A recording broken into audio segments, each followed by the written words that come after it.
So, can I add something? Yes, Prabhuji. Sorry. So, Prabhu, this is a good verse where we can come to a conclusion that bhakti is the conclusion or end of a Gyan Yogi, or once you achieve Brahmananda state, that's after that is what bhakti starts. So bhakti is Yes. not So a Bhakti is a post-grad of Jnana Yoga, post not graduation certificate. Yes, undergrad. Because what not they yet. say, you have to perform bhakti and then you come Yes, to the platform. They say from form to formless. So from form yes, means you are doing deity worship, Rupam Prabhu, that's very nice. You are on a lower level, huh? You're a neophyte. So you can do deity worship because you cannot focus. For focusing, you need some object. Let's say yeah, Krishna's deity or something. But one day, Rupam Prabhu, you will come on the light platform. One yeah, devotee went to Prabhupada and he says, when I meditate, I see light. And Prabhupada says, start chanting Hare Krishna, you will stop seeing the light. So people thought, Prabhupada will encourage me. Yes, I'm able to see light. Prabhupada said, you will stop seeing light by chanting Hare Krishna. We don't need to see light. We need to see the person behind the light. Huh? So this verse is a big refute to Mayavad, a straight refute. It says, Mad Bhaktim Labte Param, after you have come to Brahmabhuta stage. So a Jnana Yogi can also achieve, but after all these qualifications, which we discussed earlier, he has come to this platform, and after coming to that platform, he will get Param Bhakti. But for a Bhakti Yogi, one who has taken full shelter in Bhakti of Krishna, the Bhakti's experience will start right there. Susukham Kartam Abhyam. From that point onwards, because he has taken complete shelter of Krishna. He doesn't have to pass through all these stages. Now, if you look at this list here, which we read earlier, 51 to 53 is a very, very big list. Who can say we have all these qualifications? Huh? Maybe a part of it, little bit of it. We can't. Especially Lagvashi. How can we say Lagvashi in ISKCON? Huh? It's always Dirgashi. Every day, so much prasadam, huh? So anyway, there are many things are there. Okay, we take the principle, what is needed for us, but then we say bhakti by these people will be achieved after they have achieved the Brahman platform. And that also Prabhupada said will be achieved only by the mercy of a devotee. They can stay on that platform for a long time and then return back to Prithvi, Loka, on the earth planet. But if they achieve the right association, they can move forward. Example, four Sanat Kumaras, if you remember, they were Jnana Yogis earlier, but by association, by smelling the leaf, Tulsi leaf, they became actually devotees. Huh? Shukdev Goswami is another example. Okay, let's move the last verse of this section, 1855. Again, another very, very popular verse. Who wants to do? Shraddha Mataji, you would like to do one verse? Sorry, Prabhu, I'm not prepared. I can try. No, Mataji, we haven't done this verse. We are doing today. Okay. Now you'll be happy. Yes. No, I'm not asking you to revise, Mataji. This is where we are starting today. Okay, Prabhu. Bhaktya mam abhijanati Bhaktya mam abhijanati yavan yaschashmi tatvatah yavan yaschasmi tattvataha tato mam tatvato gyatva tato mam tattvato gyatva vishute tad anantaram. vishate tad anantaram. Translation: one can understand me as I am, as the Supreme Personality of Godhead, only by devotional service. And when one is in full consciousness of me by such devotion, he can enter into the kingdom of God. Thank you, Mataji. Now, what's the relation between 1854 and 1855? So last line of 1854 was Mad Bhaktim Labate Param. In that state, he attains pure devotional service unto me. Once you attain that pure devotional service, Krishna is glorifying that bhakti. Bhaktya mam abhijanati. So abhijanati, you remember the three permutation combination of this word we have discussed in 9th chapter? Rupam Prabhu is nodding his head. Yes, Prabhu. Similar Janati, words. Abhijanati, and then the rest Janati, is Abhijanati. ajananti, and avajananti. Jananti. Jananti refers to know. Knowing something. Ajananti, not Yes. knowing. Huh? I know that I do not know. Huh? And avajananti, I know, or at Completely least I opposite. feel like, completely opposite. And who are they? Mayavadis, who think themselves very, very high. But Krishna says, they don't know me, actually. They don't know me. Huh? So, bhaktya, if you are a bhakta, mam refers to Krishna. Abhijananti refers to jananti, actually. Completely know. So, with bhakti only, you can know me. How? Yavan yas chasmi tattvata. Tattvata. Anyone remembers this word being used in Bhagavad Gita earlier? Sabko pata hai? Which verse, please say? 2 places you can remember. Janma karma tave divyam. Number, Prabhu? 4:11. 4:11. 4:9. 4:9. 4:11 is Kankshata Karmanam Siddhim Janti Devta. 4:9. Janma Karma Chame Devyam. Aage. Evam yo veti tattvataha. In other words, so Prabhuji said one reference, another person can say another reference. Sorry, we're at the end of the Bhagavad Gita. Few famous verses we can recite. Tanya Mataji, you're about to say something. No? Tadvidi pranipatena. Thank you, Prabhuji. Number? Number I don't. 434. Tadvidhi pranipatena pariprashnena sevaya ubdekshanti te jnanam jnaninas tattvadarshinaha. They are tattvadarshi. So tattva refers to the crux of it. You know that. So many people in India or even outside know Krishna. Some people laugh at Krishna. Some people consider Krishna as a human. Some people consider Krishna as a demigod. But tattvataha, how would you know Krishna in tattva, in reality, as what he is, his original position? Like if there's a prime minister, I consider him as a MP or MLA or just my friend, is that a good knowledge of that person? No. I think he's just my neighbor, but actually he's a prime minister. So Krishna is not just a person, he's not just a demigod, he's not just a great personality, this and that. Krishna is the supreme personality of Godhead. And how would we know him in tattvataha? Bhaktya mam abhijanati.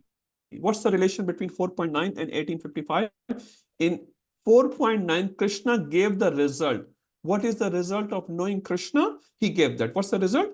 Jan karam chame devyam evam yaviti tattva. One who knows that, what's the result?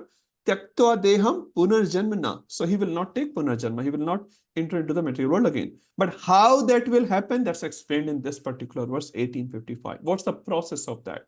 The process is bhaktyamam abhijanati. Because if you are a bhakta, if you have taken shelter of devotional service, you will know Krishna tattvataha. Yavan yaschasmi tattva, as I am. So Prabhupada writes here, yaha cha asmi, as I am. Not as you perceive or as I perceive. I think Krishna is like that. No. As Krishna is, as it is, you will know only through bhakti. So that's another refute to Mayavad. Mayavadis will never know Krishna unless they become devotees. They will never know Krishna because Krishna is saying, but this is the only way to know me. Bhaktyamam abhijanati. And once you know him, what will happen? The next steps are tato mam tattato gyatva.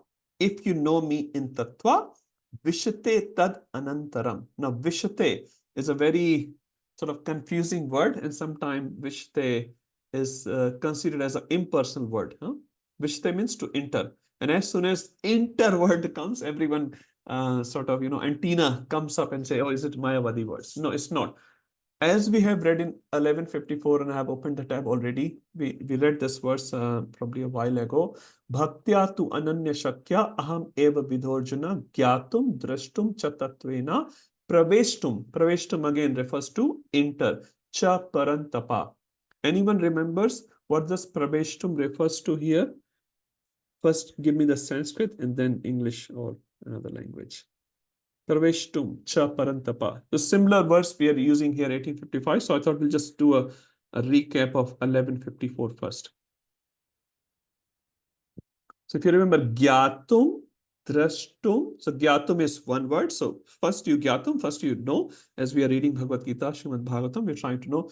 Drashtum is to see. And cha means and. Tattvena praveshtum. You will enter not into Krishna, but into the tattva of Krishna. Even entering into Krishna may mean entering into kingdom of God. Prabhupada writes in 1855 in his translation, By such devotion, he can enter into the kingdom of God, not inside God. We're not going to enter into Brahman and we lose our individuality because we are individual beings. Anyone remembers the individuality verse in Bhagavad Gita, the famous one? What proves our individuality? One famous verse. Number, verse. 211 to 212. 212. 212. 212. 211 is the chastisement. 212. Yeah. So that verse shows the individuality, and 213 shows the existence of soul. So here Krishna is saying, Vishate tat anantaram. Yes, you will enter, but where you will enter? Into kingdom of God. Also, we can say, Kathopanishad says, as a green bird enters into a green tree. Yeah, bird is entering into a tree. But green bird entering into a green tree, does it mean there is no more green bird? Because you can't see. No, green bird is there. Green bird is individual, tree is individual.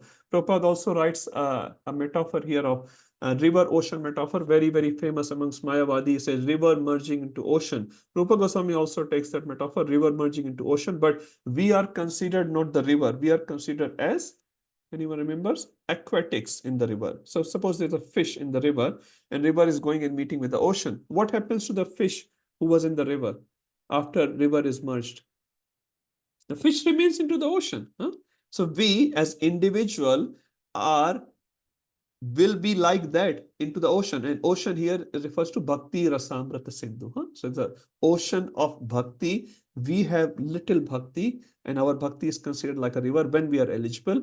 Our river-like Bhakti, we are like aquatics, our river-like Bhakti will go and merge into Krishna's Bhakti, but not us. We will maintain, that fish in the river will maintain her individuality even in the ocean, even into the ocean. So here, these verses should be taken very carefully. They are purely bhakti verses, not impersonal bhakti. So bhakti amam vijanati, only with bhakti you will know me as I am, tattvatah, and after you know me, what will happen? You will enter. So basically, if you see the relation from 50, 53, 54, 55 onwards, Jnana Yoga culminating into Bhakti Yoga, right? If you see in a MIT guide, this is actually Jnana Yoga to pure devotion, sorry, 49 to 55. So a Jnani which will have these qualities will be situated on the Brahmabhuta platform. If he is situated on Brahmabhuta platform, the characteristics are given. He is Prasannatma, again Brahmananda, na sochati na kankshati, and he will get his bhakti after situating in that platform. And once that happens, he will enter into the kingdom of God. So a Jnani yogi has to pass through all these stages into the kingdom of, for to enter into the kingdom of God.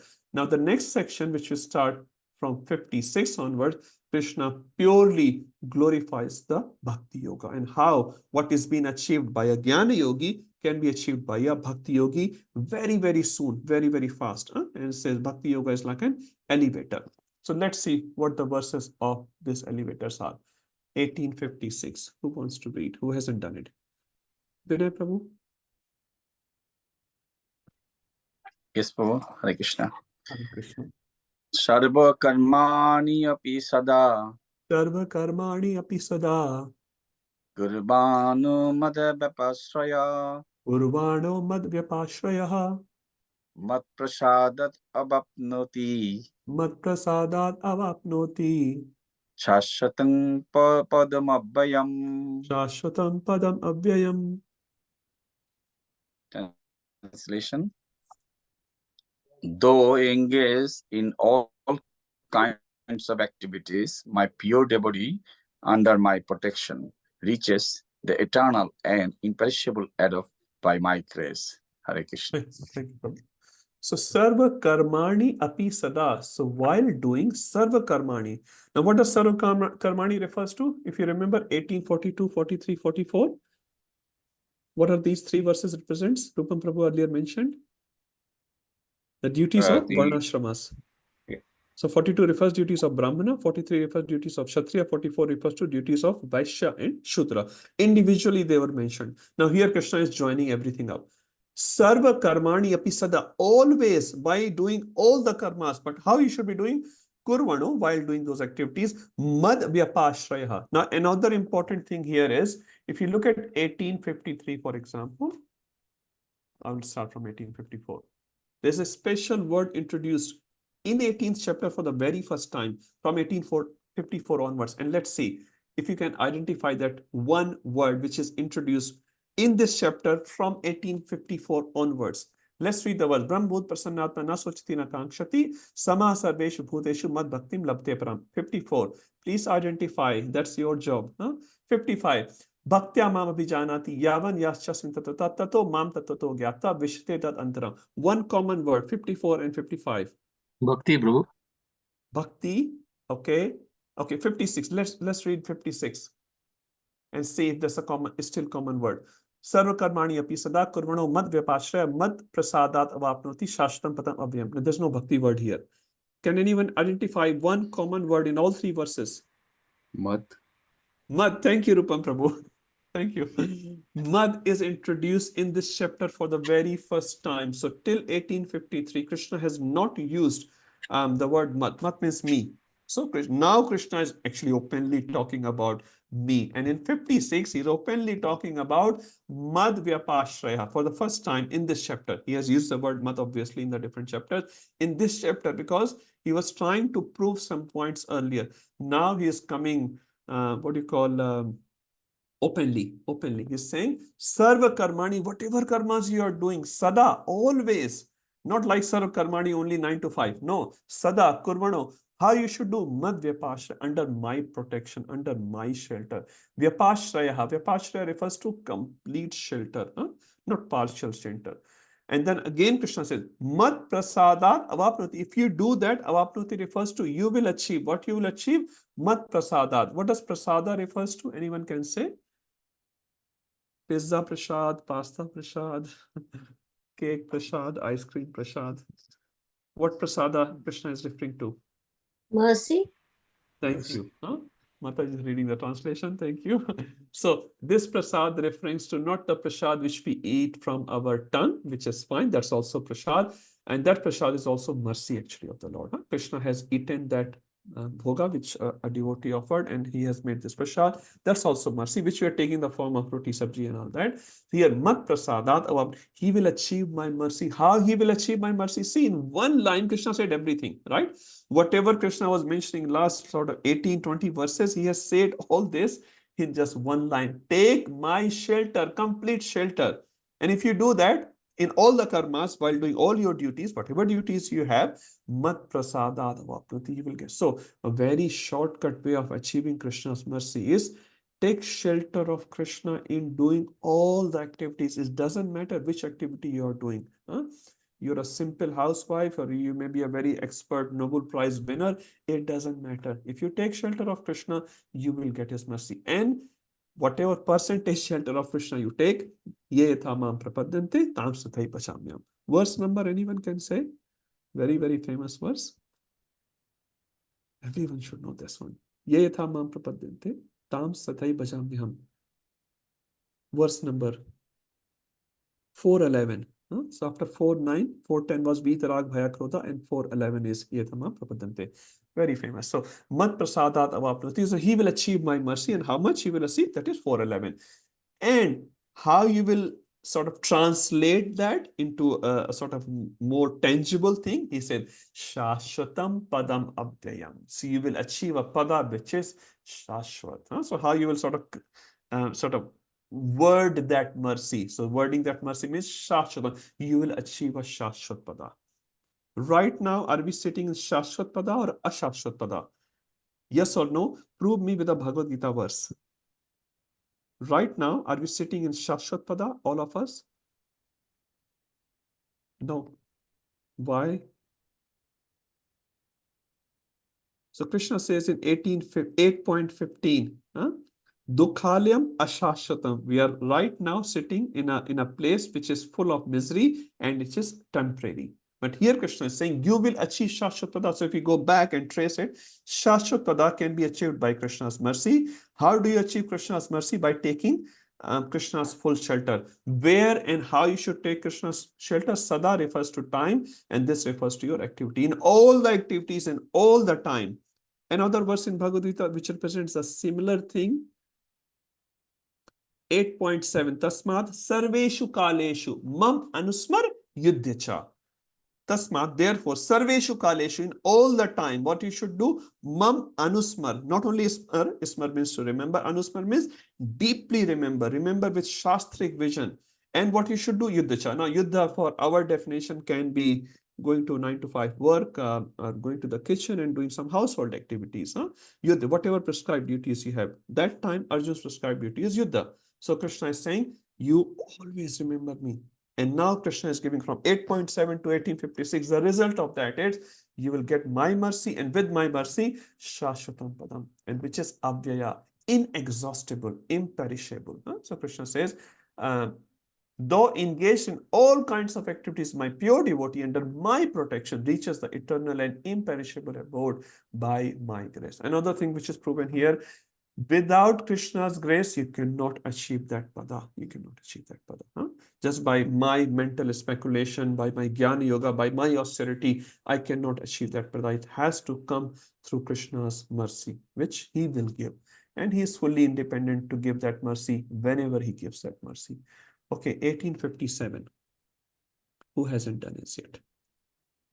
Can I do, Prabhu? Yes, please, Prabhuji. Chetasa sarvakarmani. Chetasa sarvakarmani. Mai sanyasya matparaha. Mai sanyasya matparaha. Buddhi yogam upashritya. Buddhi yogam upashritya. Machitta satatam bhava. Machitta satatam bhava. In all the activities, just depend upon me and work always under my protection. In such devotional service, be fully conscious of me. Thank you. Thank you, Prabhu.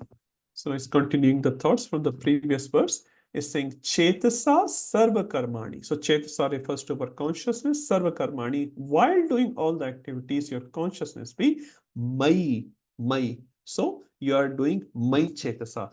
And that's where the word, you can say Krishna conscious comes. It's the closest verse. Mai Chetasa. Mai Chetasa means Krishna consciousness, consciousness of Krishna. So Chetasa Sarva Karmani Mai Sanyasya Matpara. Matpara refers to make me the supreme goal of your life. This word is again used in the previous chapters as well.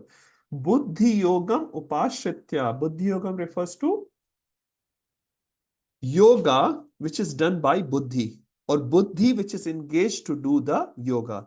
Anyone remembers another famous verse in Bhagavad Gita where this Buddhi Yoga word is used? There are two verses. One is very, very famous. Another is not so famous.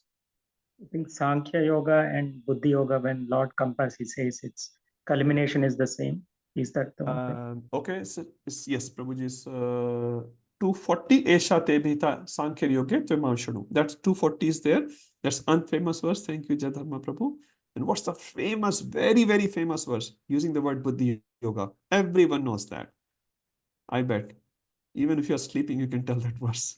Something ending with Dadami, Buddhi Yoga. Hare Krishna. Thank you, Prabhuji. Thank you. What's the start? 239. 8.10 Prabhu. Tesham That's Satyam. done. 239, Charu Mataji, that's done. Yes. Esha Tebhita Sankhya Buddhi Yoga Tupamshanu. Yes. And the verse which Prasanna Atma Prabhu just mentioned, what's the verse number? Starting point. 10.10 Prabhu. 10.10. Can you recite the verse, Mata? Tesham Satatu Yuktanam. Bhajatam Priti Purvatam Dadami Buddhi Yogam.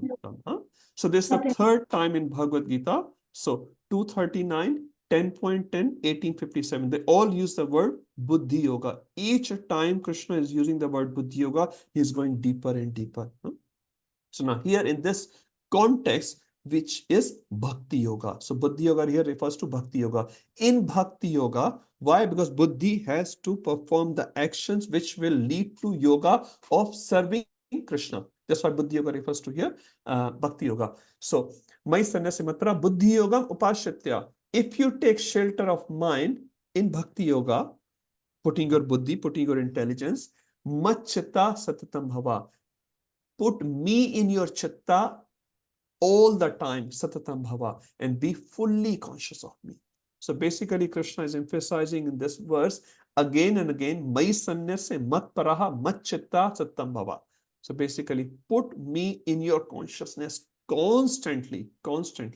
And that's why devotees make so many arrangements to be remindful of Krishna all the time. in Padma Puran, this famous verse is there. We should always remember Vishnu and never forget Vishnu. Anyone remembers the Sanskrit of it? I'm also forgetting. No, that's Rupa Goswami. That's Rupa Goswami. No, I'm talking about Padma Puran. Smrtavyah satatam Vishnu, vismrityo na jatachit. Smrityah satatam Vishnu. Smritya means in our memory, remember satatam Vishnu. Vishnu should be there all the time. And the second Nished is talking about vismritya. Vismritya means to forget. Na jatuchit. We should not forget. So always remember Vishnu and do not forget Vishnu. And many times we have to make arrangements for this. Otherwise, we usually forget Vishnu. So, Machchita so always keep Krishna in your consciousness. If you do that, what will happen? 1858. Again, this is a very famous verse. Please remember, even if it's not in Rupam Prabhu's list, put in your personal list. Very beautiful verse. Who wants to do? Who hasn't done as yet? Charumata, would you like to do one? It's not an exam shloka. It's not an exam verse, but yes, a beautiful verse. Yes, Prabhu, please. 1 minute, 18. Yeah, no problem.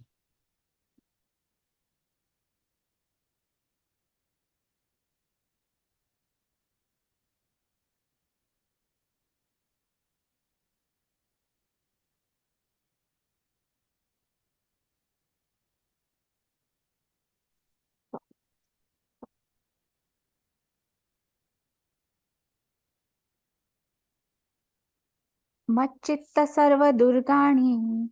Machchitta sarva durgani.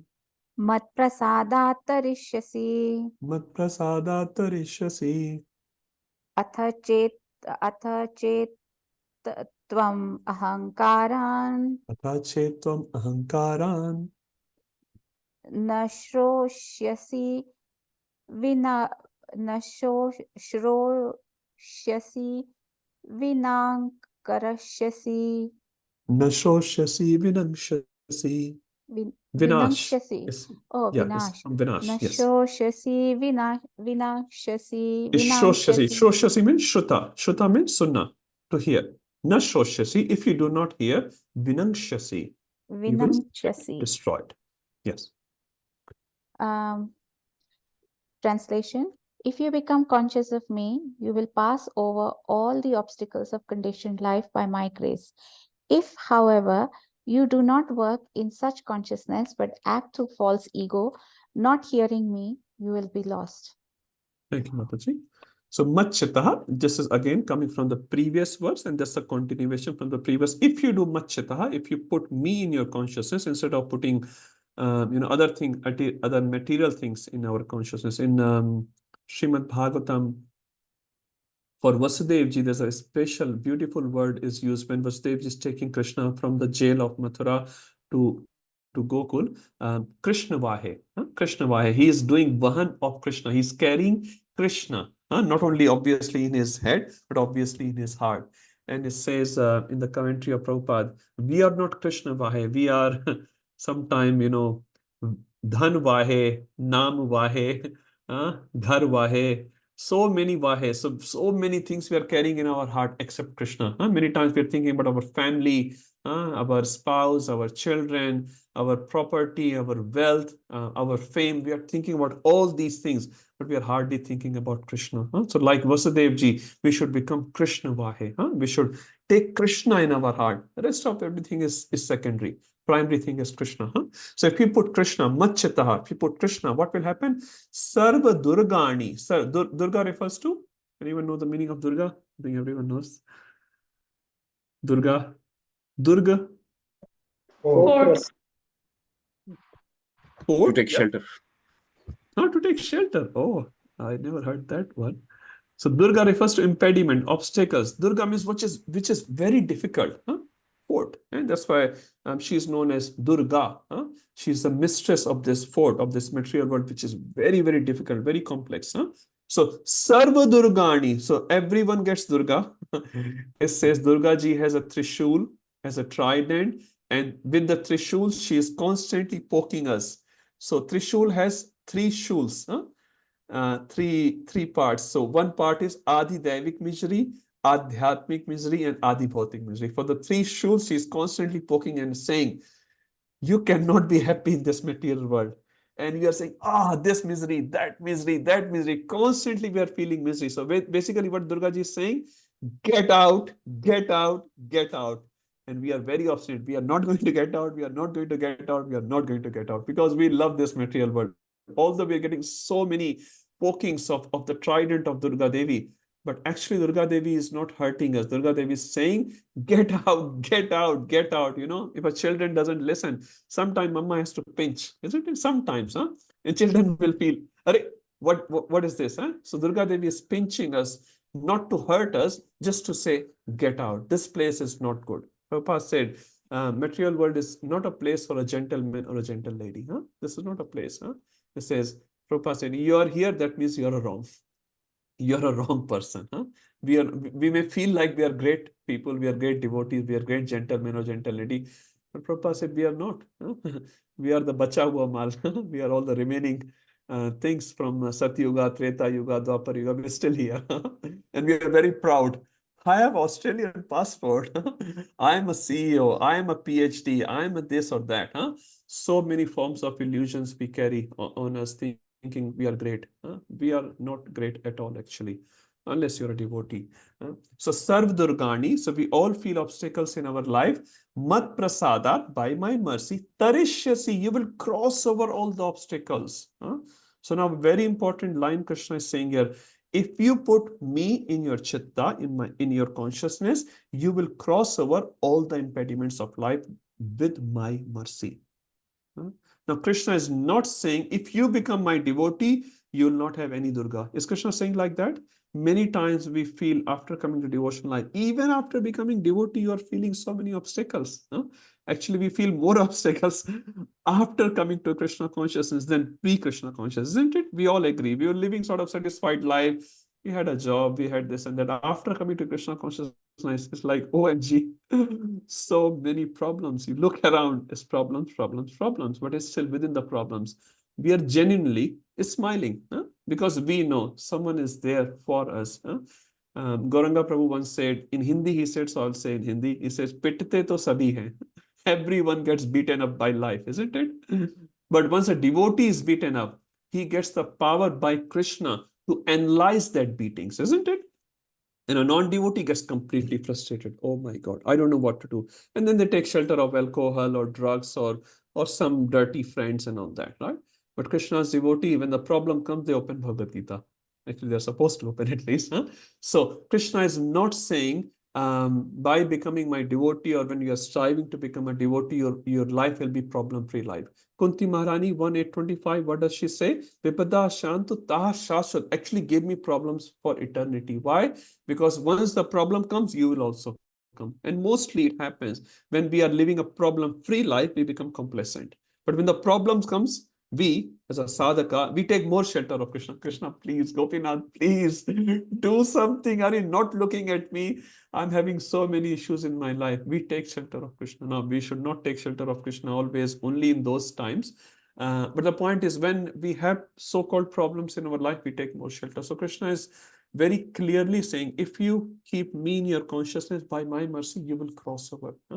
It says, Radhanath Maharaj said once, transcending the problems does not mean you will have a problem-free life. Transcending the problems means problems will not dominate your consciousness. Krishna will still dominate your consciousness. And if, Maharaj said, if problems are haunting your mind more than Krishna, that means you had not taken shelter of Krishna nicely. It's very beautiful. Now it's hard to implement, but it's very beautiful statement. So when the problem comes and we completely become problem conscious instead of Krishna conscious, what does it prove? We had taken more shelter of those things. Suppose, Supam Prabhu gave example of the share market, or maybe someone else, sorry, Madhuri Mataji gave, I lost my money. And now from today onwards, I start thinking about money, money, money, money, money. So actually I had taken more shelter of money than Krishna, isn't it? When the problem came, when that wealth was taken away from me, I start thinking about wealth. When you talk about Maharaj Janak or Ambarish Maharaj, all the wealth, everything was taken away. Prabhupada, another example, when everything was taken away, Prabhupada was still happy and satisfied. It's okay. Huh? So Krishna took me, Krishna gave me the money, and Krishna took the money away. Huh? So when we become problem conscious of Krishna conscious, then we should understand it's a good introspection. Actually, we have taken more shelter of those material things which have been taken away now. So I should take more shelter of Krishna rather than of those material things. Our name, our fame, our intelligence, our beauty, whatever the illusions are. Huh? So, but if you are under the shelter of Krishna, by his mercy, you will cross over. You will cross over. But if you don't do that, so Krishna is teaching by contrast here. If you don't do that, like if you don't put me in your consciousness, atha chetvam ahankaran, due to ahankar, due to pride, due to arrogance, if you nashoshyasi, if you don't hear this statement, what I'm telling you right now, Krishna is telling, vinangshasi, you will be lost. Huh? So Krishna, like a very loving father, is telling, if you put me in your consciousness by my mercy, you will cross over all the problems. Now, Arjun, when he's fighting the war, which is after listening Bhagavad Gita, do you think he had more issues after listening Bhagavad Gita or no issues at all? After listening Bhagavad Gita, Arjun's life was problem free. Everyone is thinking about it. Arjun had more problems after listening Bhagavad Gita or no problems? He was more confused. He had more problems. What's the worst problem you can imagine for Arjun which happened after listening Bhagavad Gita, materially speaking? What was the worst problem? Lost Abhimanyu's death. Lost He lost his Abhimanyu. son. He lost his 14-year-old son in the war, and that also not like a Kshatriya gets killed. Okay, he was killed brutally by like 7 other warriors, very mercilessly. He lost his son after listening Bhagavad Gita. So Bhagavad Gita is not to be read just to make your life problem free. One time Chaitanya Prabhu was sharing in one of his classes many years ago, and he was telling in the class, he broke his leg, he fractured his leg in the temple. He was going from A to B in the temple, and he slipped his leg because someone has washed the floor, and he slipped and he broke his ankle. And one of his friends wrote a letter to him, who was not devotee friend, and he said to Chaitanya Prabhu, how come in your temple, while you're performing devotional service to your God, he could not protect your leg, your fracture? What sort of God you're worshipping? And Prabhu was smilingly telling in his class, and he said, I wrote a big letter to my friend explaining, I have not become a devotee, or I have not taken shelter of Krishna so that I will not feel any problem. Problems will come.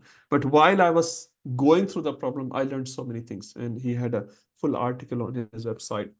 So many times, once we come into Krishna consciousness, we blame, or your family members will, now you are chanting Hare Krishna, look at your life. Your life has become worse than before. I was telling you not to go to the ISKCON people. The dhoti walas ke paas mat jana. The shaved heads ke paas, shaved head and wearing dhoti and all that. And look at your life. If you read Bhagavad Gita, more problems will come. You should not read Bhagavad Gita. My father used to tell, actually, many years ago, not anymore. Do not read Bhagavad Gita, read Ramayana. Ramayana is okay, but Bhagavad Gita, no. Mahabharata, no. You should not keep Mahabharata in the house and all those things, because war will happen. Just by keeping Mahabharata, war will happen in your house.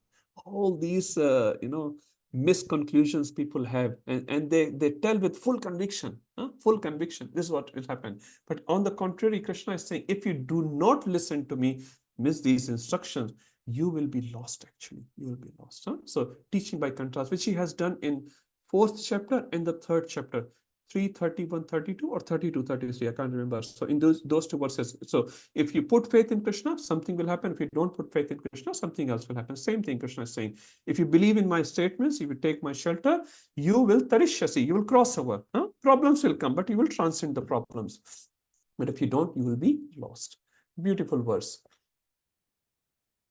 And then Krishna continues the second line of the 1858 in 1859.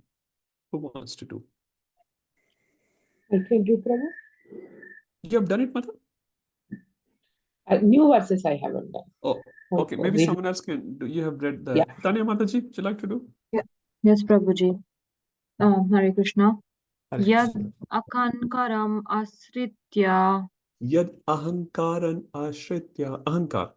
Simple word. Ahankara ashritya nayotsya iti manyase Nayotsya iti manyase. mityesa vyavasyate Nityeshaiva vyavasayaste. So it's vyavasaya. So simple word is vyavasaya te. Vyavasayaste. prakritistvam niyokshati. Prakritistvam niyokshati. Translation: If you do not act according to my direction and do not fight, then you will be falsely directed. By your nature, you will have to be engaged in warfare. Thank you.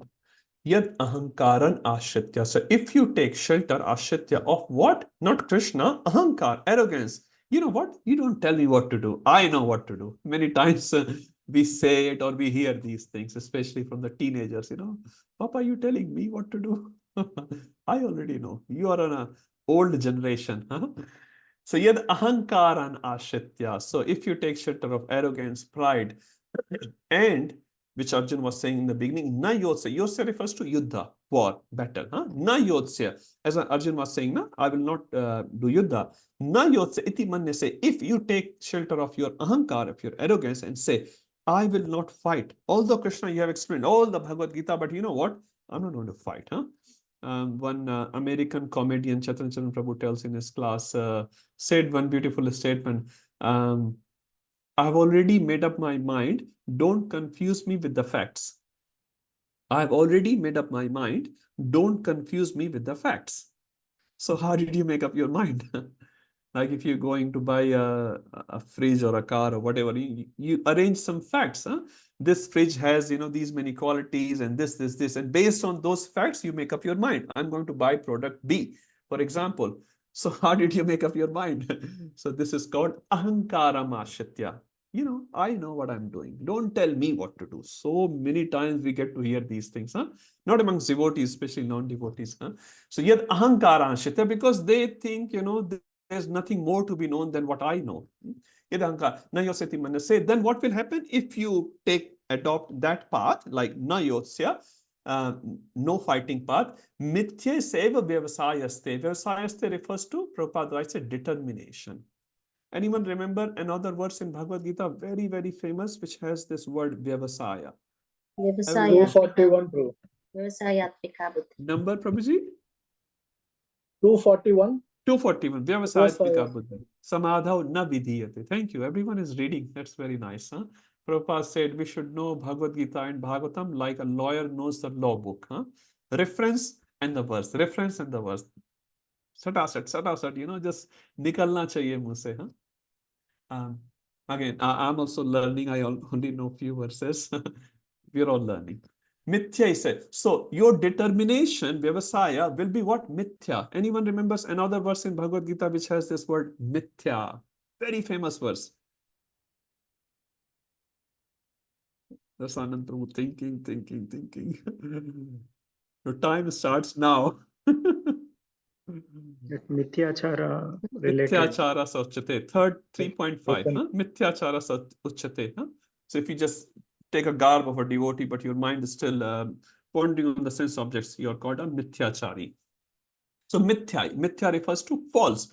Vyavasayana refers to your determination will be false. Prakriti tvam niyokshati. Your prakriti, your sabhava will niyokshati, will engage you later anyway. You have a kshatriya sabhava. Right now you are saying, I will not fight. But if you don't listen to me and take the path of not fighting later on, right now it will be mithya. Your determination is mithya. No, I will not fight. I will be a very compassionate person. And as soon as you're walking out of the battlefield and Duryodhan will clap on you, look at this eunuch. He doesn't have any guts to fight. You will take out your sword. You go to a jungle for bhiksha. And when you are asking for alms, many people disrespect you because go and get a job. My Guru Maharaj used to give an example, just in humor. Go and get a job. Why are you asking? So when people will say, you are a bhikshuk, you're a bhikari, you are just a beggar, Arjun, you will take out your sword that time. So our sabhava will engage us later.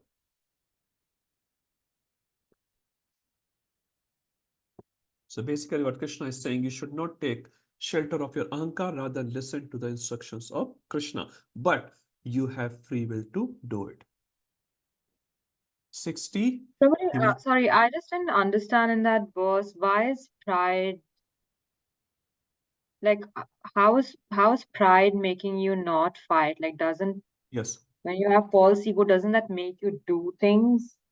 Yeah. Like So false ego can come in different flavors, Mataji. Sometimes you do the thing, sometimes you don't do the thing. Sometimes, you tell, again, especially a teenager, to do something, and just to go against you, he will not do the things. And if you say don't do it, he will definitely do it. So it happens because of pride. We think we are right, and the person who is telling me different advice, he's wrong.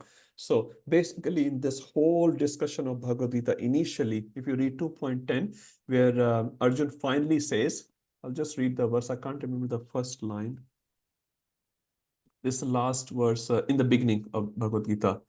Tamuvacha Hishikesha Prasanna Bharata Sen Yorubyor Mate Vishidantam Davacha. Okay, I'll take 2.9.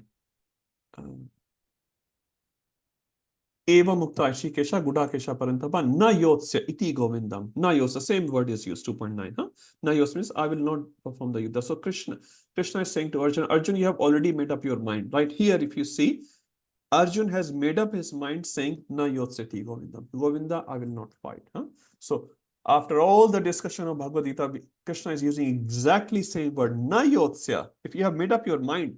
So sometimes due to ahankar, your friend or your dad or mom can tell you very nice things. And at the end of the day, mom, I'm going to do it anyway. Sometimes it happens, or sometimes we get to hear things because we think we know better than the other person who's advising me. So after all this discussion, from 2.9 to 1859, Krishna is taking the same word out and saying, if you do not fight due to your ahankar, and if ahankar is not there, then all the instructions which Krishna has given will go in the heart of Arjuna, and Arjuna will fight. Is that okay? yes, Hare Is Krishna. trying to break that wall. And actually speaking, it's for all of us. We also have, made up our mind in different time, place, and circumstances. And sometimes our spiritual authorities, Prabhupada or other authorities, are saying something, but we just don't want to do that. And surrender is the most difficult thing. Bhakti Charu Maharaj once was giving a class in Sydney Temple, and he gave a beautiful example of surrender. He said, in army, suppose one army attacked another army and they capture the other army. So in surrender means they lift their hand and they just have to walk, and they will walk, and they say, sit down, they will sit down. So whatever the other army will say, this army has to perform. That's called surrender. But in Krishna consciousness, we do not surrender. We do not surrender because we still feel our individual existence is there. My thoughts, my family, my possessions, my way of living. So everything we do is my. And all the scriptures are doing actually trying to cut that off. My. Instead of my, it should be Krishna's, or Guru's, not my will, my Guru's will. In every But morning. Prabhuji, I feel with Krishna consciousness more than my, it's also the fact that sometimes you're just following the instructions, you're following the path, and then you really start questioning. But yes, what's the point? Will I really go back home, got to God, and then you start questioning the whole thing, and then I feel like then that's how Maya just like bring. yes. I feel like because you just question this whole path because none of us know what's the outcome. We haven't seen it. Yes, but that's a big discussion in itself. If you haven't seen it, can you believe it? Many things we have not seen, we believe. That's a whole discussion. But yes, you're right, Mataji. Many times we have doubt. In one of the classes I heard just on that point, very beautiful class someone was giving, I can't remember who, he's saying we are defeated by two things in our life, generally speaking, from sadhaka's perspective. From a seeker's perspective, by our desires, by our doubts. Desires means I want to enjoy material world. Why these Hare Krishnas have so many restrictions? Desire, you have desire to, to go and explore the world. And another one is doubt. Doubt in two things, especially doubt in Krishna. No one has seen Krishna, right? And doubt in the process of Krishna. Even if Krishna exists, does this process will take me back to Krishna? There's so many products in the market right now. You open internet and there is so many. Sadhguru is there, and this another Baba, this Baba, that Baba. So many paths, so many sadhus, and everyone's telling come to me, come to me, come to me. So we can have doubt in Krishna, or we can doubt in the process of Krishna consciousness. So, okay, Krishna exists, but will this process take me? So many doubts haunt us. But when we read the Shastra with a level of little faith to start with, slowly by reading the Shastra, our doubts should go away. And Prabhupada says, we welcome questions. Dr. Charu Maharaj said in one class, if there is a question, there's definitely an answer. We may not know the answer, but there's definitely, Shastra has answer of everything. But slowly what happens, if we read Shastra with submissiveness, with faith, our doubts slowly go away and we have more and more faith. And that's why they say we start from Shraddha. Shraddha means little faith in Krishna. And then we end up in Prema. Prema is also faith, but this is full-fledged faith in Krishna. And this is why we are doing this Bhakti Shastri actually, just to increase our faith in Krishna and in the process. We can have a full discussion on that last line which you said. We haven't seen, but someone has seen. In a nutshell, someone has seen. Like you trust your father. If your father tells, I went to Kenya, for example, and I saw this, you trust your father. It's not on internet, but my father is saying, because you trust the person. So similarly, we have not seen Krishna, but we can see, we trust Prabhupada, we trust our gurus or seniors. Okay, I have not seen Krishna, but this person is saying, you can see Krishna, I have seen Krishna. If you follow the process, you will also be able to see Krishna. So by that trust in our father or our authorities, and again, Prabhupada said, I don't want blind followings. I want intelligent followings. That's why we are reading this Bhagavad Gita as it is. Okay, let's move forward. Before we move forward, I strongly recommend everyone to have the videos on, because if you don't have your videos on, it becomes difficult to interact with each other. And we are already sitting in our house settings. So it's best if you could, if you have to go to, washroom for 2 minutes or something, that's fine. But otherwise, please keep it on. And I was thinking of something, and please correct me if I'm wrong, which we had the policy of, if you don't have video on, your attendance will not be counted. We can implement this policy, although I hate to strongly do all these things, but I think it's very beneficial. It's an investment from all of us when we sit together once in a week for 2 hours and we read Srila Prabhupada books together. Again, I'm also learning. So please come together with full attention and as best as possible. If your kid is crying and you have to go and do something, that's fine. We're not saying that. But please spend these 2 hours fully, attentively, as best as possible. So our outcome is a lot more. Okay, 1859. Okay, done. Let's do 1860. It's in the same series. Krishna is saying something else on top of 1859. Who hasn't done as yet? Vasanand Prabhu? Okay, Sundar Gopal Prabhu. You said first, so please. Swabhavajena Kaunteya Swabhavajena Kaunteya Nibaddha Svena Karmana Nibaddha Svena Karmana Kartum Nechasi Yanmohat Kartum Nechasi Yanmohat Karishyasya Vasopitat. Karishyasya Vasopitat. Translation: under illusion, you are now declining to act according to my direction, but compelled by the work born of your own nature, you will act all the same, O son of Kunti. Thank you, Prabhuji. Thank you, Prabhu. Swabhava Jena. So Swabhava means Swabhava, your personal Swabhava. Jan means the production of your Swabhava. Like in this case, Arjun has a Kshatriya Swabhava.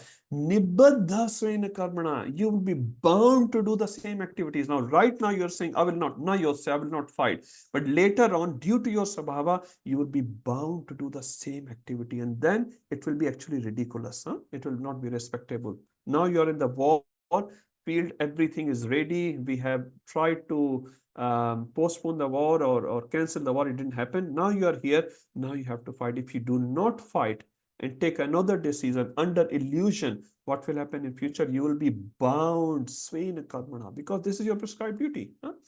Kartum na chasiyan mohat. So why you will not do? Mohat, illusion, under illusion. Because Arjun was under the illusion. What was his illusion? I am the body and I'm killing another bodies. One of the illusion. Arjun had 5 points. Kartum na ichhasi. Na ichhasi means you don't have ichha to do. Under moha. karishyasi. Later on, what you will karishyasi. Karishyasi refers to future tense. So there's a past tense, present tense, future tense. Sanskrit karishyasi is a future tense. Karishyasi, you will do. Avaso, helplessly in future, you will do the same thing. But that will not be very proper. So what's the proper instruction Krishna is giving to Arjuna? Even if you don't do war right now, due to your svabhava, because everyone has a particular svabhava, you will do it later. And that will not be very appropriate. So you should respect your svabhava and the right time. Now, in this verses 59 and 60, Krishna is basically saying Swabhava, Swabhava, Swabhava. So is Swabhava the supreme and we should listen to our Swabhava? Now within Swabhava, there are two parts. One is our Swabhava. When we talk about Swabhava, we're talking about our Varnas, Brahman, Kshatriya, Vaishya, and Shudra. So we all have a particular Swabhava and we should listen to our Swabhava. We're not saying like Krishna consciousness as well. There are many services which are Brahmanical services, many are Kshatriya services, some are Vaishya services. A person who is a very good reader, a very good in Shastra, you tell him to go for fundraising. Can he do that comfortably? Maybe he can do a little bit, not comfortable. He will not be very comfortable asking money, money, money. Another person who's money-minded, ask him to read Shastra. He will not be comfortable, right? So both should do both activities, but they will not be comfortable for a long time. There's a particular Swabhava. So Swabhava, you should listen, but it says our vasanas. So if a vasana comes out, lust, greed, anger, these things come out, that is called vasana. So vritti should be heard to, vasana should be curbed or dovetailed properly. So vritti refers to your psychological, physio-psychological situation as per Brahman, Kshatriya, Vaishya, and Shudra. So vritti should be heard. Whatever your vritti is, you should hear to your vritti. But vasana, if the vasana comes, you can say, oh, this is my swabhava. A male sees a female and this is my swabhava, I get attracted. No, that's your vasana. So vasana should be curbed. I get angry. No, that should be curbed. Suppressed or properly dovetailed or regulated. Proper regulation should be there. We cannot stop it, but we can regulate it. So vritti and vasana, we have to understand very clearly. Vritti should be encouraged. Vasana should be dovetailed or curbed. Now, if Swabhava here, which Krishna is saying, you should listen to your Swabhava. If Swabhava I should hear to, so I should only hear to Swabhava. Krishna says in the next verse, no, there is another being on top of your Swabhava. This is another famous verse, Rupam Prabhu, I'm not sure it's in your list. Beautiful, famous verse. Prabhu, can I read, Prabhu? Yes, please. It's not there in the memory, Prabhu. But not there. Please put in your personal list. There are like 100 verses in Bhagavad Gita. I'm not talking about MIHE guide, which are very, very popular, very beautiful and strong verses. We should have those. So this is one of those. Yes, Prabhuji.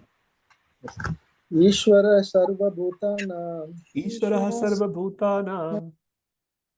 Hridadesi Arjuna Tishtati. Tishtati means to reside. Hridadeshe Arjuna Tishtati. Brahmayan Sarva Bhutani. Brahmayana Sarva Bhutani. Yantra Arudani Maya. Yantra Arudani Maya. Translation: The Supreme Lord is situated in everyone's heart, O Arjuna, and is directing the wandering of all living entities who are seated as on a mission made of material energy. Thank you, Prabhuji. So, what's the connection between previous 1860 and 1861? So, in 1859 and 60, you saw Krishna is saying, listen to your Swabhava. Do not go under illusion. Don't against your Swabhava. But here is saying, more than Swabhava, you should listen to another person. Who is that? Ishvara Sarva Bhutanam Hridadeshe Arjun Tishtati.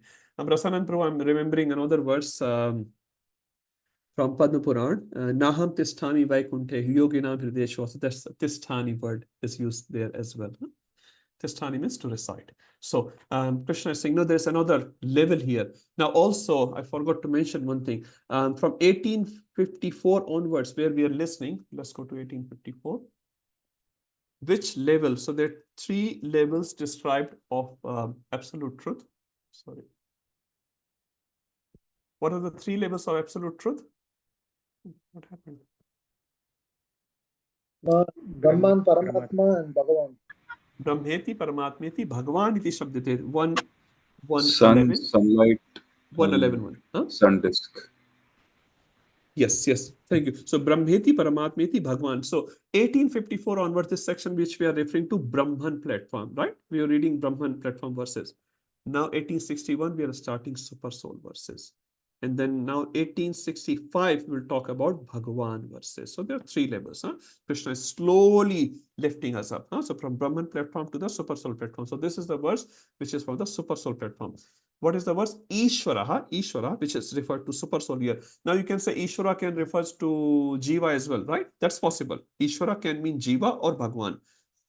What is the word in this verse which represent Ishvara as super soul, not as soul? Anyone can identify? Read the verse. Sarvabhutana. Sarvabhutana.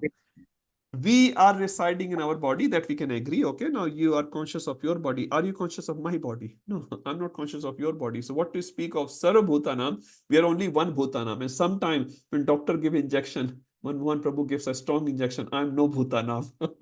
I'm not even conscious of my body. He's cutting my body and I'm happily paying him to cut my body. So what sort of consciousness I have? When one Prabhu, you give your, what do you call that injection? Sleeping injection? Whatever you call it, I don't know. And you can Anesthesia. cut anesthesia. Thank you, Prabhu. Okay. Mataji also have learned the terminology. The point is, I say I'm conscious of my body, but another person gives me a pill or injection or something, then I'm not conscious of my body. He can cut my body. He can have, 5 inches chira and then insert something, take out something. He can do all those things. So here the word is Sarvabhutanam is not referred to the soul. It refers to the super soul. It has to be super soul. So Ishvara, the Ishwar, is Sarvabhutanam Tisthati. He resides in all the bhutas. Where does he reside in the whole body? Hridadeshe. Many times, some non-devotees, they argue on this. So Krishna is sitting in the heart. It's not heart, in the region of heart. What happens in the heart transplantation? That's what they argue with. But it's very simple. Krishna does not reside in the heart. He resides in the region of the heart. When the heart is taken out, he's still there in that region. And new heart comes in. It's like a king is sitting on a throne. The throne is broken. So he will tell his attendant, bring another throne. So what he will do, he will get up. Attendant will put another throne and king will sit on that throne. It's very simple. So Krishna is not residing in the heart. So when the heart is taken out, Krishna is lost. There's no super soul. There's no soul. Nothing like that. It's clearly written, Hridadeshe, in the region of the heart. So Krishna resides in the region of the heart for all the living entities. Not only me, you, humans, plants, every amoeba also has super soul in his body, although the body is very, very small. Microbes, all the jivas have super soul in the material world. What these souls are doing, Brahmayan Sarva Bhutani. Brahmayan word comes from Brahman. Brahman refers to wandering. Now, see the selection of word which Krishna is doing. He is not saying journey, traveling. So what's the difference between Brahman, wandering, and traveling? What's the difference between traveling and wandering? Traveling, we Traveling know is where we are going. We know the Travel. destination. You know Wandering, the we destination. Yeah. And Brahman means? A Yes. point to B point, but yeah. But Brahman Wandering, means you you don't don't know know. where you're going. A point pata hai, B nahi pata hai. So I left my home, that's fine. Brahman means you're just wandering here and there. So what does Jiva One is is doing? purposeful, one is aimless. Thank you, Mata. Everyone is saying correctly. Thank you. So we know the difference of the words. So Krishna is choosing so nice words. He's not saying traveling. Traveling is, we know where we're going. Here we don't know, purposelessly. So do you think we are doing Brahman or travel? All of us, generally speaking. We are doing Brahman because we don't know which species. Now today, I may like a dog. In my workplace, we have this internet and some person keeps posting. So many pictures comes of dog.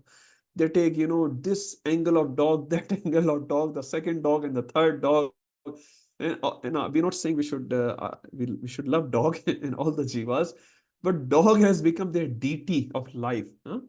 And today I got an email from HCF, something said, what happens if something unexpected happens to your pet? I was just reading quickly. It says you can claim up to 12,000 a year, no gap, this and that. Like for pet insurance, it's just crazy. It's just crazy, With all due respect to dog and cats and all the jivas, but this is just too much. Too much, huh?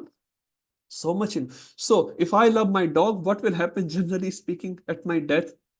Yam yam vapi smaran bhavam tajatyante kalevram. I'll become dog or cat. Then next time I become a demigod. Then I become an ant. So this is called Brahman. The jivas are doing Brahman. So much Brahman. Aimlessly, purposelessly, we are doing Brahman from this species. Now, we don't know where we are going. Where we are going. And sometimes we know and we get covered up by illusory energy of Krishna. So Brahmayani, Sarabhutani, all the Bhutas are doing Brahman, wandering the material world. How they are doing?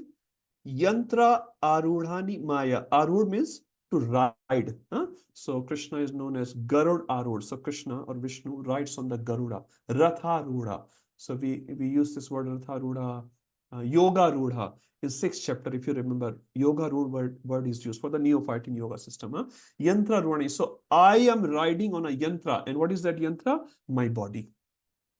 His Holiness Radhanath Maharaj gave a lecture. If I'm not wrong, the title was Decorating the Dead Bodies. Maharaj was saying so much time we spend on decorating this dead body. The body which needs to be decorated, we don't decorate. Like our super soul, our qualities. We should develop qualities. That's how we decorate. Our qualities. A Vaishnava etiquette is considered like the jewelry which we offer to Krishna. Our etiquette is like our ornaments. We sometimes feel our, I don't know, diamond ring or a gold necklace is our ornament. That's not the real ornament. Our real ornament is our etiquettes. These are the Vaishnava ornament, and we should decorate our body with Vaishnava etiquette ornaments, and we should offer it to Krishna for the pleasure of the Lord. So Radhanath Maharaj said, we are decorating his dead body. The body is already dead. And Krishna, in this same confirmation, what Maharaj said, is saying yantra. Yantra means machine. So we are riding on a machine. So soul is riding on this machine because this machine is dead. I think it was, again, Radhanath Maharaj was saying about father and son. He's saying son cannot be a father's because soul does not produce another soul, and body cannot produce anything because body is dead. And I was like, wow, this is such a nice thing. Body cannot produce something, but due to illusion, it feels like another body has come out of this body, and this is my son, my daughter, my mother, my father. But if you think about it, body is made up of dead matters, isn't it? And soul does not produce another soul. Soul cannot be father, body cannot be father. Who is the father? Only Krishna is the father. But under the illusion, we think like the soul is coming out of this soul or this body. So Krishna is saying, yantra, actually you're riding on a machine. Maya, under my spell, under my illusory energy, you're all riding on this yantra, on this machine, and you feel like I am the rider. I haven't played many video games, to be very honest, maybe never, probably, but I've heard again in lectures, you can choose your avatar, you can choose your, you're a Superman or a Batman, and while you are playing the video game, you act like a Superman or a Batman, and you say, I've killed this, or if you're a policeman, you can capture a thief or something like that, So in the video, which is a virtual reality, you feel like I'm a policeman, I'm a Batman, and he's a thief, So everything is a virtual reality. Nothing is real. It's virtual reality. Similarly, this whole world is also like a virtual reality. And we feel like, I am Hemanga Chaitanya. I am the owner of this company. I am the owner of this house. I am the leader of this and that and that. It's all illusion. It's all illusion. If you analyze it, you'll feel it. So Krishna is saying, your body is a yantra, is a machine. You're riding on that machine. And what you are doing, you're doing Brahman. Like kids, they take a little bike, a plastic bike or a wood bike, and they go here and there. They feel so happy, so happy. They're just wandering here and there. We are doing the same thing. We are doing the same thing. Unless you are purposefully going towards your goal, you're in the same situation. So Krishna is saying, living entities are doing Brahman. So what should we do? Next verse. 1862. We'll read this and we'll stop. Who hasn't done as yet? Akhand Rasa Prabhu or Ujjwala Mataji?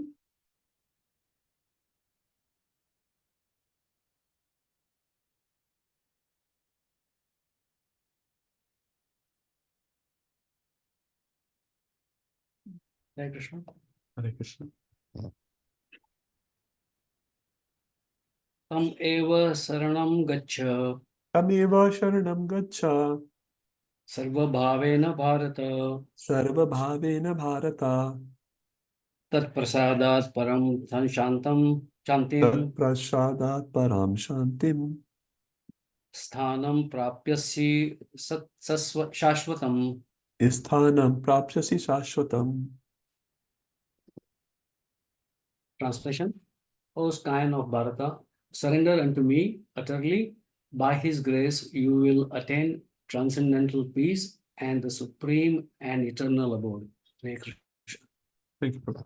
So tam eva, eva means certainly. Tam is now Krishna again started referring himself as a third party. Tam means that one. Say him. Tam eva sharanam gacha. Please go. Please go in his sharan, in his surrender. Sarva bhaven. How you should surrender? Not half-heartedly. Sarva bhaven, with all your hearts. Sarva bhaven bharta. And then what you will achieve? Tat prasadat param shantim. One thing which you will achieve out of that surrender is Param Shantim, supreme peace. Isthanam prapsyasi shashvatam. The second thing which you will achieve is shashvatam isthanam. So if you surrender to that person with full heart, you will achieve two things. You will achieve Param Shanti, full peace, and shashvatam isthanam. Now, Arjuna at this stage, Krishna can read the mind of Arjuna. If he doesn't listen to Krishna, for example, if he doesn't listen to Krishna, he doesn't fight. And even if he fights on his own, what will happen if he fights? And that's the contemplation of Arjuna. If he wins the war, will he achieve Shanti or Sthan? If he wins the war, he will achieve Sthan, Hastinapur, kingdom of the whole world, if he wins the war. If he does not fight, he will not get Shanti, because he is not in that mental frame at this stage. So he has to choose either. If he is not listening to Krishna, I'm saying in that scenario. But if he listens to Krishna, if he surrenders to Krishna with sarva bhavena, with all his heart, due to the prasad of Krishna, and again, prasad word is used again and again. So Krishna consciousness is not a shortcut of achieving things in this material world. So you have to still go through all the process. Arjuna also has to go through the process. He has to fight. He has to lose his son. So much he has to do. But he was doing under Krishna. So Tat Prasadat is very, very important. Devotees are never lazy. They're very, very hardworking people. So Tat Prasadat, he will achieve, if he takes shelter of Krishna, Param Shanti, supreme peace. Because even if he achieves peace in the material world, if we achieve peace in the material world, can you say you are achieving supreme peace? Supreme peace, a peace which cannot be taken away. Today you are peaceful, your body is not troubling, your family is not troubling, your boss is not troubling. What will happen after 5 minutes? Can anyone guarantee? What will happen after this class? Can we guarantee? We cannot guarantee, So right now we are peaceful because we are listening about Krishna, we are speaking about Krishna. After 5 minutes, we may have a disagreement with someone, right? Our Shanti is gone. Isthanam, you may achieve a big sthan in this material world. You can become a king or an emperor or a CEO or whatever the lead here and there. Can you guarantee your sthan will be maintained tomorrow? Tonight? Today, Radha Govind Maharaj says, you're Karodpati, tomorrow you're Rodpati. So Karodpati to Rodpati. So today you're a millionaire or billionaire and tomorrow you're sleeping under a tree. So many kings, they were king one day and they were brutally murdered. I heard in Nepal, in some royal family, 6 or 8 people were murdered same night or same day, just because they were in the royal family and another one person wanted to become the king.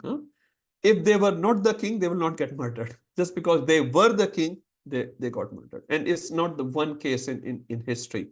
So much history we have read.